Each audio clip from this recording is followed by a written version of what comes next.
Good afternoon, Messiah, Texas. It seems that I was somehow picked for the Testimony Tuesday this week.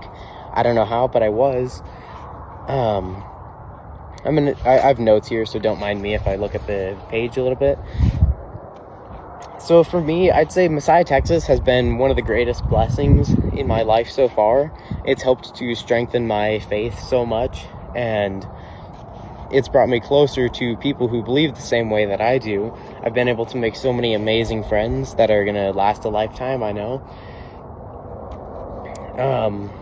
We've been going for about 3 years now, just the summer camp, so 3 summer camps so far. The first one that we went to, it was kind of what unlocked that door, like that door into the, just like all that peace and comfort. So that first year that we went, we were able to see so many people physically healed and like prophesied over, and people who were just transformed from that camp. We got to see people whose like one leg is shorter than the other, so the other leg grows out to compensate for it. We saw people who had pain from lasting injuries, and then they just get prayed over, and that pain is just gone. Like even me, I had a pretty serious ski accident the ski season prior, where I landed like on my shoulder, and it like, I don't know what happened in my shoulder, but then the pain wasn't that bad, but it was still enough to be irritating occasionally. Especially when I would do like overhead stuff, that pain would just come back. And so at camp, I asked Brandon Bird to pray for me. I guess some of you know who Brandon Bird is. Most of you probably know. But so he prayed for me, and like an hour later, that pain just suddenly vanished. Like I couldn't feel that pain anymore. Like my shoulder was just completely healed. So I mean, everything that happened at that camp kind of freaked us out. So we, like when we were discussing it with one of our other family friends, like a different family that we know, we were discussing it with them, and we were kind of freaked out initially, like because we had never seen any of this before. We had never really heard of any of it. But then we eventually figured out, like, this is normal. It's talked about all over the Bible, mostly in the New Testament, but all over the Bible actually.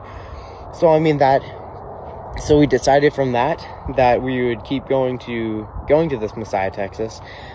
I'd say this most recent summer camp has had the most testimony for me personally. 3 major ones, honestly. Let's see.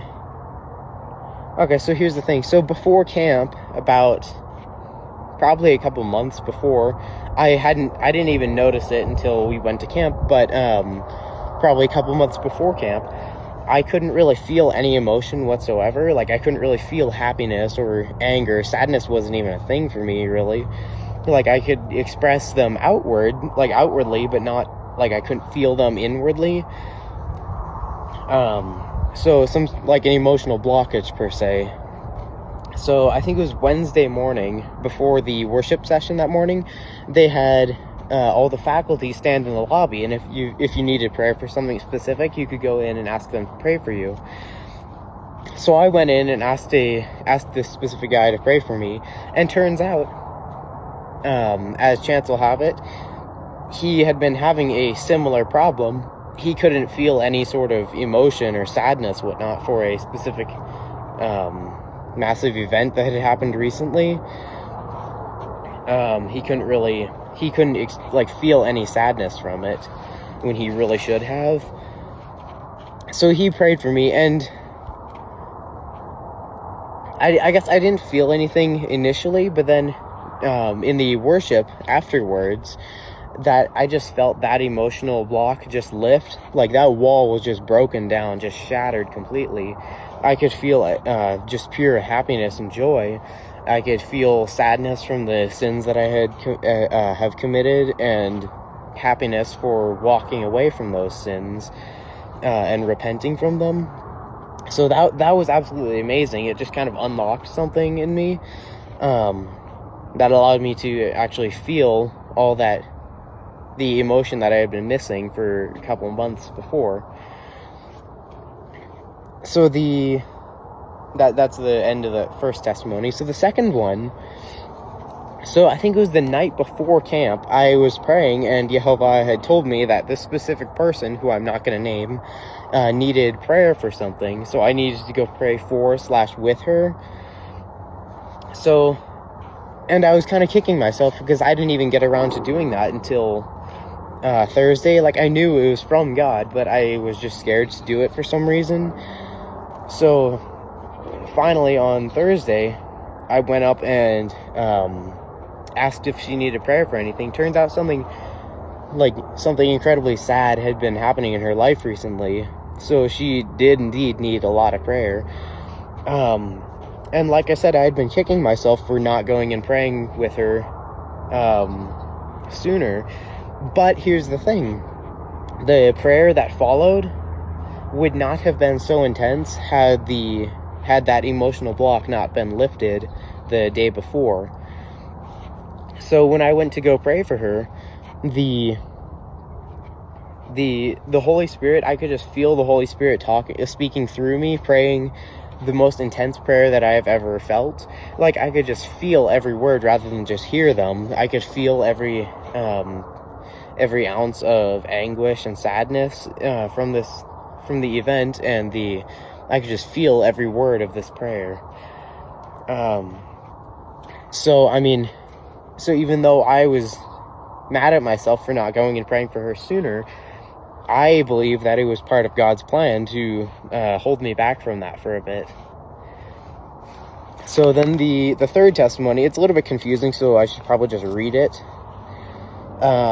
This testimony is the most amazing personally from that week. So I think it was evening in the worship session, Brian Serrano had set up these prayer stations per se, where you could go and get prayer for something specific. Like, there was one for, like, if you have had suicidal thoughts ever, then you could go and they would pray for you and give you advice on it, that kind of thing. So one of the stations, the way that they put it was you could go and they would pray and tell you which gifts of the Holy Spirit, which are talked about in 1 Corinthians 12 through 14 primarily, which gifts of the Holy Spirit you have, or some of them at least. I think a better way of doing it is they would go and pray and prophesy over you. Just pray for you and listen, pray for you and listen to what God tells them. So here's the thing, in the worship session that morning, Wednesday morning, for whatever reason, I had chosen to stand in the way back of the room where, like, that's super strange for me because I always stand right in the front because that's more comfortable for me, but I had chosen to stand in the back where there's almost nobody. So during the worship session, one of the faculty, God gave him a message and told him that this is for someone specific. So he was walking around, and he said later on that every time he got nearby where I was standing, this, like, intense, like, flaming sensation in his hand would grow super intense. And I'm kind of butchering it because it's kind of personal for me. I don't want to give every detail. So when Wednesday evening, when they had those prayer stations, I went up to the one for the spiritual gifts, and he was there. The moment he laid his hands on me, he was like, whoa, okay, so God is telling me that this message is for you. So he told me that my life has an immense purpose on it. He told me definitely one of the spiritual gifts that I have, and that I can't necessarily apply at the moment, but I will definitely be able to later on. And like I said, I'm not giving every detail because it's kind of personal, but that revelation that is just super important to me. So, like, God took the time to tell one of the faculty, give him a message to tell me, and now I know. I'm sure some of you'll figure it out eventually, but I know what one of my purposes is later on, and it's just so incredible. So, yeah, I think that's the end of it. Like I said, Messiah, Texas has been such an inspiration to me, just such a spiritual I don't know, it's built up my spiritual faith so much. So, like, I don't know where I would be today if it weren't for Messiah, Texas, and I try to recommend it to almost anyone. Yeah, so I mean, I guess that concludes my Testimony Tuesday. Yeah, thank you, Messiah, Texas, for picking me for this week, and I guess I'll see you guys at summer camp next year.